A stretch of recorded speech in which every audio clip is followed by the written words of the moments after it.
La démarche biomimétique, c'est d'abord observer la nature, tout ce qu'on a autour de nous. Donc les observer d'abord au niveau macroscopique, ce qu'on voit de façon normale, puis après microscopique, et se rendre compte que finalement il y a des structures à différentes échelles. Dans mon cas, on s'intéresse beaucoup à tout ce qui est nanostructure, et finalement dans la nature il y a des nanostructures qui sont très complexes et qui vont être très intéressantes pour nous parce qu'on ne sait pas encore les faire par nos techniques de nanofabrication actuelles. Et on va s'en inspirer en se disant peut-être qu'on peut l'utiliser comme un moule, essayer de refaire ces structures simplement. Et non, nos techniques, c'est par des techniques laser, et on peut faire ça sur quelques millimètres peut-être maximum, et nous on aimerait faire des structures complexes sur quelques centimètres, voire plus. Donc, du coup, le biomimétisme est une belle solution pour réussir ce genre de choses. On s'inspire de quelque chose qui est autour de nous. Ça va peut-être être un peu bizarre de dire ça, mais c'est gratuit.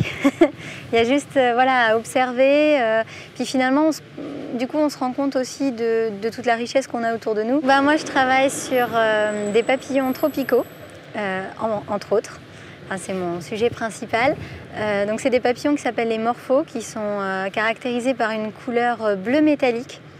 Vraiment, quand on les voit, les gens sont toujours impressionnés, moi la première au début, parce qu'on ne s'attend pas à avoir une couleur aussi flashy, et c'est vraiment une couleur 100% naturelle. Et après, c'était intéressant aussi parce que cette couleur, elle n'est pas due à des pigments. Il n'y a pas beaucoup de pigments bleus. Par contre, il y a justement ce côté structural qui va par des phénomènes optiques créer cette couleur. Donc c'est des phénomènes d'interférence, de diffraction, et on va obtenir une couleur bleue comme ça, qui en plus a la particularité de changer en fonction de l'angle d'observation. Donc on a juste à bouger un peu le papillon et on voit, alors comme c'est un papillon bleu, ça passe du violet, bleu foncé à un bleu plus clair, presque turquoise des fois. Tout dépend des espèces de morphos. Et du coup, on peut aussi s'intéresser au côté signal émis. Parce que finalement, on peut se dire dans la nature, pourquoi un papillon aurait intérêt à être aussi bleu? Alors c'est un papillon tropical, donc c'est dans la forêt notamment amazonienne. Une forêt qui est super verte. Et on a un papillon bleu, on voit que lui en fait. Et finalement, il a un côté dorsal qui est bleu, mais quand il referme ses ailes, ici c'est marron. Finalement, cette espèce, elle a développé cette manière de communiquer avec les femelles qui sont par exemple tout en haut de la canopée, qui vont, elles, recevoir le signal bleu, donc savoir que c'est un mâle, etc. Et ça perturbe un peu les prédateurs et ils n'arrivent pas à les attraper. Et d'ailleurs, pareil pour les chasseurs de papillons. Si j'arrive à faire une réplique de cette structure, on peut s'imaginer qu'il y ait des industriels qui soient intéressés par avoir justement ce moule, sachant que le papillon il est bleu, mais il est aussi hydrophobe.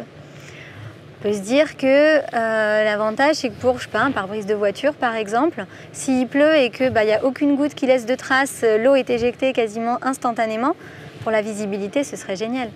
Donc on imagine, en fait, on peut imaginer plein de solutions comme ça, plein d'applications.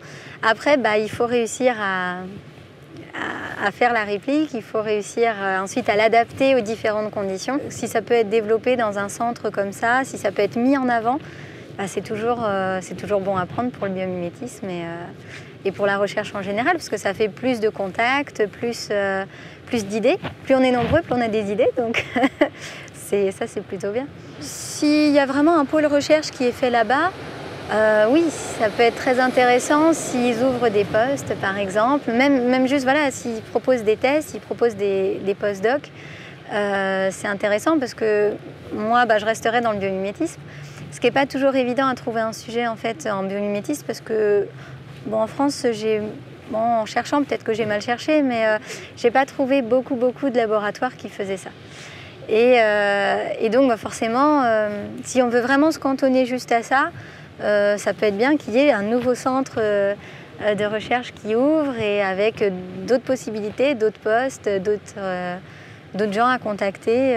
Et puis ça peut aussi rassembler finalement toute personne, pas forcément en France, mais même du monde, qui aurait entendu parler de ce centre et qui du coup viendrait prendre des contacts, etc., quoi.